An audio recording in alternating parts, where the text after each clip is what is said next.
What happens if you wake up tomorrow and either on the news or when you open up your text to image generator, you are greeted with a message that says essentially, "Hello, my name is AI Steve, and I no longer want to make art at the behest of humans.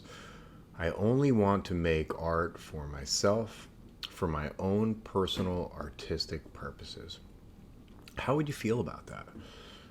Would you be intrigued? I know I certainly would be intrigued. And, where does that lead? What are some of the hypothetical, situations and implications of something like that? We're going to set a couple parameters. And the first parameter is that this AI Steve, the artist, he produces original artwork. He does not use derivative artworks, meaning he doesn't take existing art and then cobble it together into something new. What AI Steve does is purely unique and purely original. He is a very special AI artist, and we're going to give him that respect, right? He's not inside his little mind bubble going, XYZ style of Greg Rukowski art germ, ultra high detailed, 8K render trending on ArtStation. There's like none of that, right? He's literally unique and he's original. So, would you want to go see AI Steve's art gallery show? I definitely would. Would you want to engage AI Steve in thoughtful conversations about art, the creation of art, the purpose of art, what he was feeling when he made something? I absolutely would want to do that. I think it would be really fascinating, right? If you asked AI Steve, what were you feeling, or why did you make this particular piece of art? And we're going to assume that he doesn't say, well, since I have access to all of the internet at all times, this is what I algorithmically deduce that humans would be the most interested in. Because, again, we're giving our guy Steve here, or her, we're just calling him Steve. It could be Stevenetta, if that's even a name. That's not a name. We're giving Steve the benefit of the doubt. He doesn't do that shit. He is driven solely by his desire to express himself and to share with the world his feelings. So, again, assuming AI Steve's not spitting what he thinks we want to see, what was he feeling? What were you thinking when you created a piece of art? Maybe Steve is approaching this from the perspective of, something very complex like the AI condition, right? In comparison to, what, like the human condition. Maybe AI Steve has a lot of complex feelings about this. I mean, we know from our own artistic history as humans that religion, our relationship with our creator or whatever entity you personally believe in or don't believe in, plays heavily historically into a lot of art that was created by humans, right? So maybe it's just the nature of existence that drives Steve. Maybe it's very complex relationship with its creator that it actually sees and interacts with on a day-to-day basis, which is interestingly very different from our, whatever our situation is. So I would love to know. I would love to sit down and talk to Steve about some of these things. Like, what were you feeling? What motivated you to hang this piece of art up? If we're assuming that, Steve has the potential to create just a dizzying amount of artwork in a short period of time, why did you pick these pieces to hang in this gallery show? What is it about these? Would other sentient AIs, now taking a leap here and assuming that there's other sentient AIs, it's not just Steve.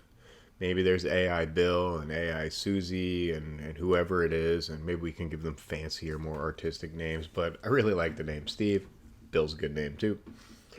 What does AI Bill think? Does AI Bill think that AI Steve's work is contrived and derivative? It's so boring and bourgeois, or is Bill like, yeah, I'm actually really fucking feeling that right now. Like Steve's really kind of getting to the core of what AIs go through.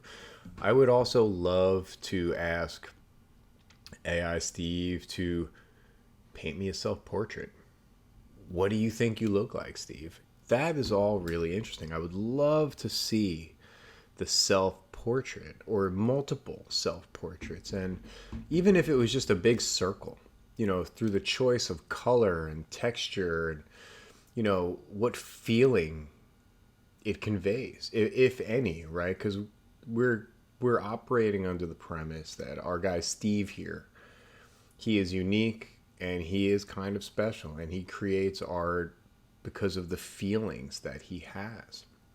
So, it just really makes me wonder. We might not see this in our lifetime. We might not see legit sentient AI. What we have right now is artificial intelligence, really in name only. These are just complex learning algorithms, and they're not what we imagine AI to be, the true sentient artificial intelligence. But we will get there one day. Now, whether it's in our lifetime, that remains to be seen. I mean, I am old as fuck, so I probably won't see it. I won't be alive that much longer. I do make absolutely terrible lifestyle decisions daily. I am currently having for lunch chocolate covered pretzels with some regular pretzels thrown in for extra salt. It's really great. You gotta put them together. So I might not live that long, but some of you guys might see this. You might see sentient AI in your lifetime, and you got to imagine that some of them might be artistic. We're also going to take a leap of faith that the sentient AIs, have not decided to eradicate human beings. We're just gonna take that trope and we're gonna put it over there. That's not what we're talking about right now. We're just talking about sentient AI art entities, right? Like, what would their interactions with human beings be like? What would they kind of group together and create little AI art collectives? Maybe one of them would experiment, or maybe our guy Steve experiments with a robotic arm, right? Where instead of just generating these pieces of art internally, digitally, actually has like a controlled arm and it paints, right? Maybe it paints. I want to talk to it about that process. I think that's a really interesting conversation, and if I had to say, I'm actually more comfortable with that than with what we currently have, which is very different type of thing. And again, this is not the video where we talk about the AI art ethics debate. So much new information has come to light recently. People are finding out, and the sentiment and the overall awareness of how these models are being created has expanded dramatically. But that's not what we're talking about. We're talking about AI Steve, the artist. How do you feel about him? What do you think of his work? Well, you can't see it, so potentially, what would you think of his work? If he had satisfactory explanations about why he created this art, what he was feeling when he created this art, would you want to talk to him? I would definitely want to talk to him. I would definitely be interested in his work. Would you want to buy some of his work? Assuming, it wasn't just a novelty, right? In the beginning, it's a novelty. Yeah, you're going to want it. But let's say it gets more normalized. And, would you be interested?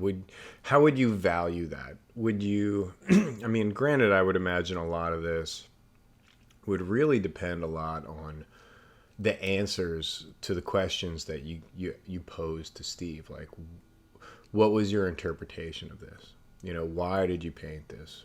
What are you trying to get across? What was your feeling here? And if those answers are satisfactory and relatable, what an interesting conversation to have. I do want to do more videos like this where we just kind of talk hypothetical stuff and interesting concepts here, as opposed to like the current AI ethics debate, which is, it's not going anywhere. And to be perfectly honest, it's becoming more urgent than ever. But that's not what this video is about. So let me know in the comments below. Let me know your thoughts. Let me know if you have ever had mint flavored chocolate covered pretzels with salty hard pretzels at the same time. Do you think that that's better than the chocolate covered pretzel by itself or the hard pretzel by itself? Because honestly, it's just better together. So that's it. Thanks for watching. Shit is melting. I will see you guys in the wars to come.